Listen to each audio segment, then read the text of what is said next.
بسم اللہ الرحمن الرحیم۔ دوستو انشاءاللہ تعالی 9 ذی الحجہ کا روزہ آ رہا ہے۔ حدیث کی روح سے یہ مسنون روزہ ہے۔ حضور صلی اللہ علیہ وسلم نے فرمایا کہ 9 ذی الحجہ یعنی یوم عرفہ کو روزہ رکھنے والے کے اللہ 1 سال پہلے اور 1 سال آئندہ کے گناہوں کو معاف کر دیتے ہیں۔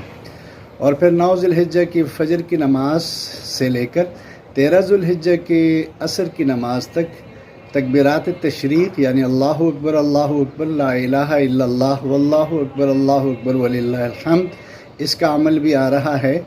مردوں کے لیے اونچی آواز سے ہر فرض نماز کے بعد پڑھنا ضروری ہے اور خواتین کے لیے آہستہ آواز میں پڑھنا ضروری ہے۔ اللہ تعالیٰ مجھے اور آپ کو عمل کی توفیق عطا فرمائے، آمین یا رب العالمین۔